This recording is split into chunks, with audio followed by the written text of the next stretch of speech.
you, someone they've never met, walking through the door and telling them a fucking story that knocks their fucking hat off, man, that makes them go like, my God, that moves me, and we're all gonna make a bunch of money and shit like that. They're never gonna get that from me. When I walk into a studio, they're like, we get it, Clerks 9, fuck off.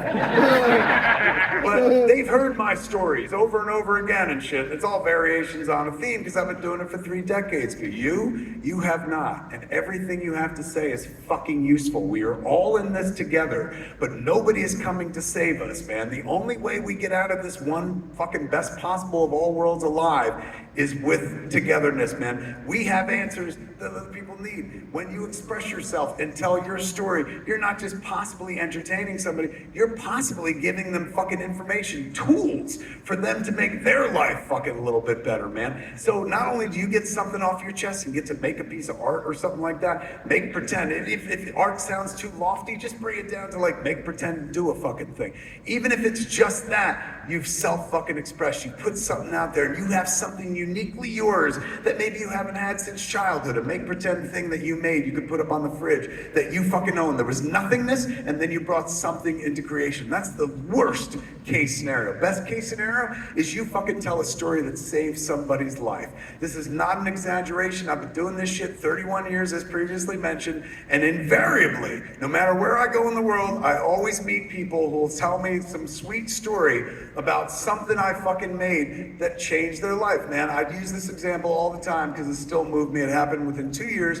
2 years ago, I was doing a show in Dallas. What was that fucking show? Dallas Fan Con or whatever it's called and stuff. So while I was there, you know, you take pictures and you sign shit. It's just like this fucking con. And there's a dude who came up and he had a copy of Mallrats on VHS. Beat up the fuck. Looked like it went through a washer machine and shit. But you know, it was from 1995. It's a VHS. It's a fucking relic and stuff. He put it on the table. I said, oh, look at this fucking piece of Americana. I was like, this has seen better days. Holy shit. And he goes, that's my copy. I've had it for years. I want to get it signed for my son. I said, how old's your son? He goes, he's newborn and stuff. And I was like, oh, all right, fucking well, don't show him this movie for many, many years. And he goes, no, I'm gonna show him this movie because this is the movie that saved my life. That's why I want you to sign it to him. And I hear that compliment quite a bit. It's a nice thing that people say. We're like, you did a thing that saved my life. And I've said that to other artists, and I know what that means. It's not really fucking true. Like when somebody goes, Clerks saved my life, it's not like they're like, I was hanging from a cliff and a copy of Clerks, I grabbed onto it and it saved my, you know. No, they're speaking metaphorically or whatever. It's a nice thing to hear as somebody that did something that changed or saved somebody's life. So when he said it, I know how to respond to that after years. I was like, oh my God, thank you, that means the world. And he goes, no, I'm being serious. He's going, I just want to share this with you before you sign it.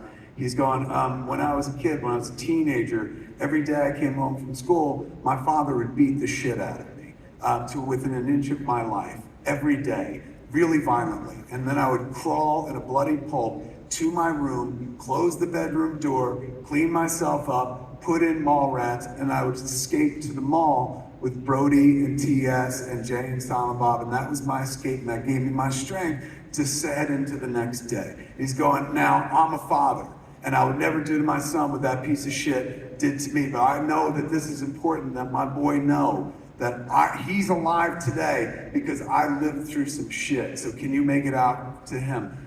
It was Mallrats, kids. Like, it wasn't even one of the good movies I made, you know what I'm saying? But that movie had a profound fucking effect. When I was making Mallrats, I wasn't thinking like, this is gonna help some poor kid somewhere who's getting a regular beatdown. But it did, man. And so you never know what the fuck you're working on or what you could possibly say that is gonna save somebody else's fucking life. Every day is a fucking school day. And you have information the world will never know unless you share it in one form or another, man. So if you choose to use that voice of yours, and I don't mean just your speaking voice, I mean your voice is your perspective, your voice is your currency, your voice is how you see the world and spit it back to the world, the filter through which your perspective comes out for everybody. Your voice is valuable, it's your currency, you can fucking spend it, and you should in this lifetime, man. Don't tell other people's stories.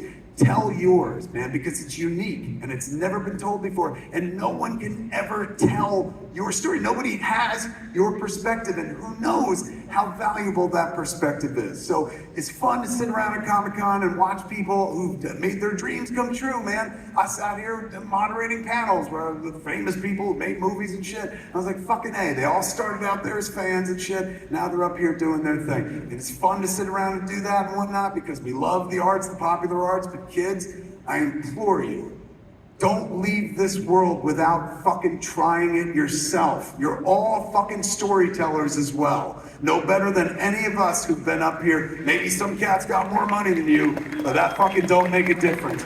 Make sure before you leave this Festival of Possible Worlds, you let them know who you fucking are by expressing yourself. Now, if you're a person that's like, well, I've always wanted to hunt humans, I'm not talking to you.